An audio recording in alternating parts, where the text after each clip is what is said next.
What are rare earths, and why are they becoming so important in today's international geopolitics?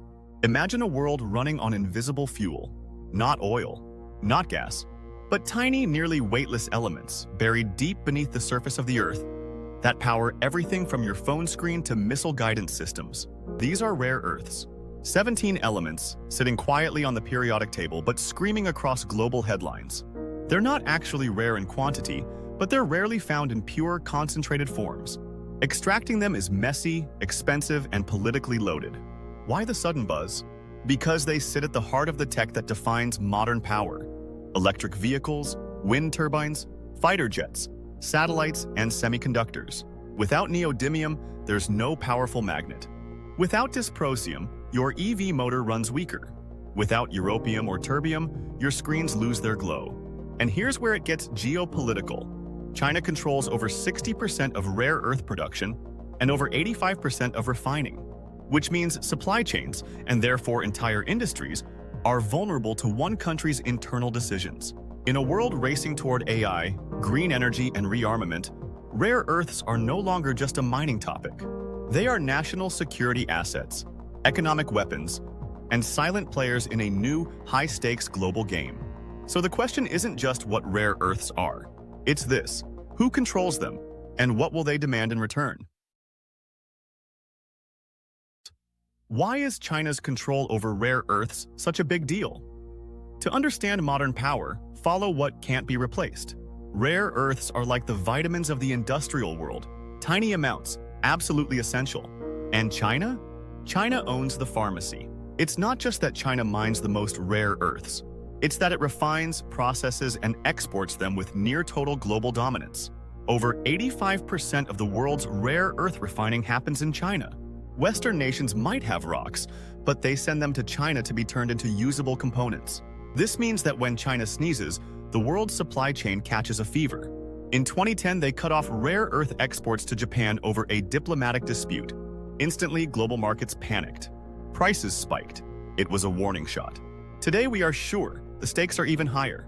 Rare earths are critical for defense systems, energy grids, green tech, and semiconductors. Control over them means leverage, not just economic, but strategic. And China knows it. They've used rare earths to build trade dependencies, force joint ventures, and reward friendly nations. It's not just a resource, it's a policy instrument. So why is China's grip such a big deal? Because if you control what others need to build the future, you don't need to fight wars. You just close the tap. Can countries like the US, Canada, Brazil, or Greenland break China's monopoly? The short answer? Technically, yes. Politically and economically, that's the real mountain. Plenty of countries sit on rich, rare earth deposits. The US has them. Canada too. Brazil's reserves are massive. Greenland's frozen soil hides billions in untapped value. So the Earth has what we need. But the question isn't just who has it, it's who can process it. Right now, that answer is still China. Mining rare earths is only step one. Refining them, separating the useful atoms from the worthless ones, requires complex, costly, and often polluting infrastructure. China didn't dominate by accident. It made long-term investments decades ago. It accepted environmental damage others wouldn't. It subsidized, centralized, and scaled. The West? It offshored. Now, the US is scrambling to catch up. Projects in California, Canada, and Brazil are gaining speed, but refining capacity is still years behind. Greenland faces geopolitical tug-of-war, caught between opportunity and strategic pressure. Breaking the monopoly won't happen overnight. It's not about digging, it's about building entire ecosystems of extraction, refinement, tech, and trust. So can they do it? Yes, but only if they treat rare earths not as commodities, but as infrastructure for sovereignty. Why are the US and Europe suddenly so nervous and reactive? Because they woke up too late to a game already in progress. For years, the West believed in market efficiency. Global trade would smooth itself out. Countries would specialize. Everyone would benefit. It worked until it didn't. Then came supply chain shocks, a pandemic, war in Ukraine, sanctions, semiconductor shortages, and behind them all, a creeping realization. Control matters more than cost. Rare earths exposed a deeper vulnerability. The tech race isn't just about who innovates faster, it's about who owns the materials innovation depends on. AI, EVs, drones, hypersonic weapons, solar grids all need rare earths. Without them, even the best engineers are stuck drawing blueprints. So the US and Europe are reacting fast, funding new mines, proposing domestic refining, stockpiling. But urgency has a cost. It makes nations reactive, not strategic. This isn't just an economic sprint, it's a sovereignty scramble. And for the first time in decades, the West is discovering what it means to be dependent. So why the nerves? Because they're not used to asking permission. And now, they're being reminded what it feels like to need someone else's yes. Is this a trade war or a new kind of resource Cold War? It looks like trade. Tariffs, sanctions, supply chains reshuffling. But look deeper. This isn't just about goods. It's about power without bullets, influence without invasions. We're witnessing a new kind of Cold War, one where the battlefield is economic interdependence and the weapons are resources, data, and logistics. The enemy isn't ideology, it's dependence. In the old Cold War, it was missiles and spies. Today, it's lithium, neodymium, and advanced chips. Whoever controls the flow of these can shape the pace of innovation, military readiness, and green transitions. The US calls it decoupling. Europe calls it de-risking. China calls it internal circulation. Everyone's digging moats and planting flags, not on land, but on value chains. And the result? A global race to secure the unsecurable, future-proof access to the tools of modern power.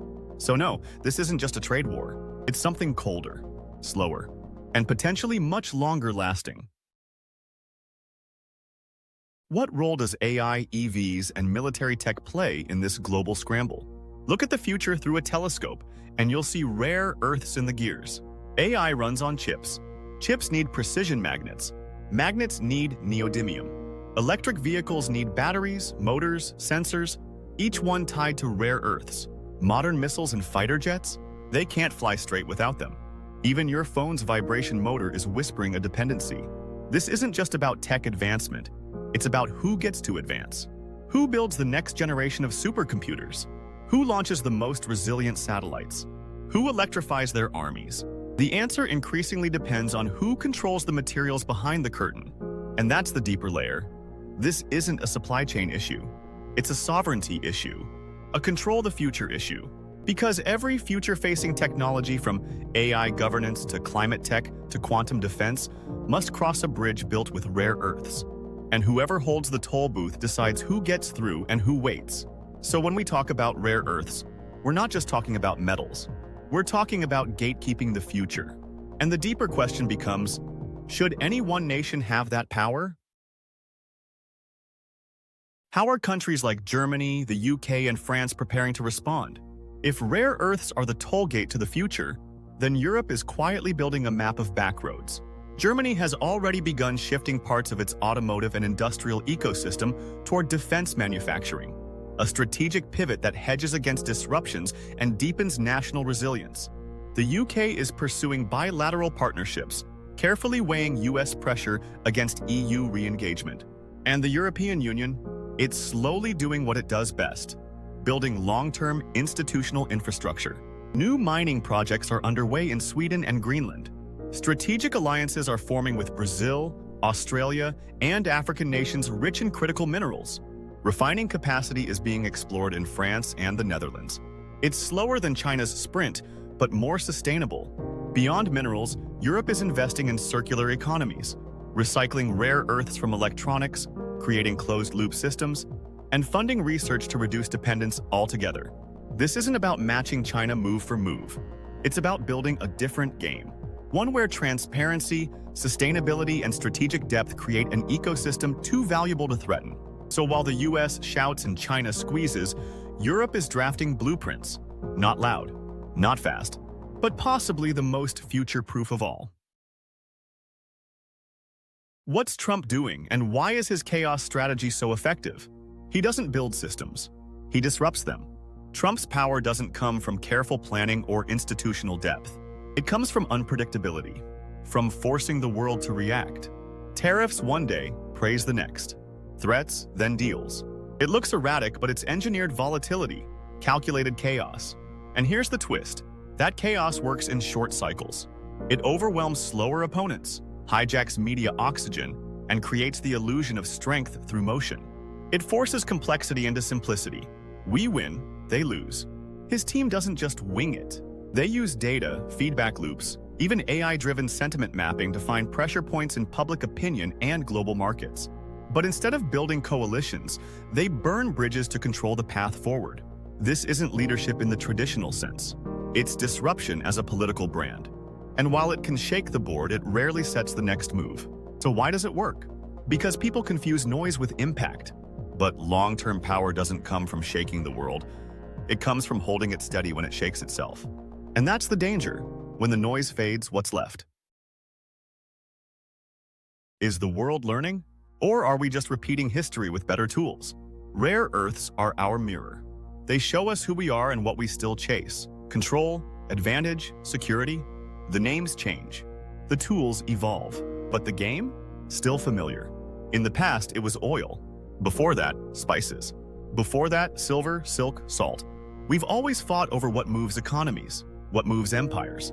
Now it's rare earths, because they move the machines that move the future. We say we're building smarter systems, but are we? Or are we just making faster loops?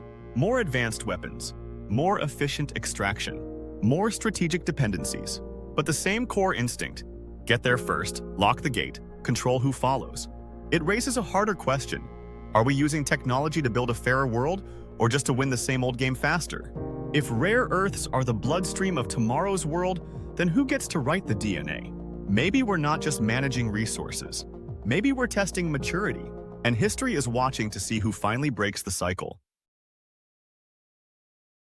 What's really at stake, and who's writing the rules? It starts with metals. It ends with meaning. Rare earths are the thread, but the fabric being woven is far bigger. Who leads the world? Who gets to decide what progress looks like? Who shapes the next century's values, systems, and tools? Is it the nation with the most minds? The one with the fastest chips? The one that shouts loudest or moves quietest? Because this isn't just about magnets and motors anymore. It's about ethics in AI, sovereignty in tech, climate equity, data governance, the invisible infrastructure of how we live. Rare earths are the physical gateway, but the real battleground is philosophical. Do we build a world that empowers the many, or one ruled by the few who control the code, the cables, and the core materials? This moment is a mirror, and we all have to ask, will we build a future we can explain to our children, not just for its brilliance, but for its fairness? Because the question isn't just who controls rare earths, it's who controls the story. Like, subscribe. Think deeper. The game is on, and it's only getting rarer.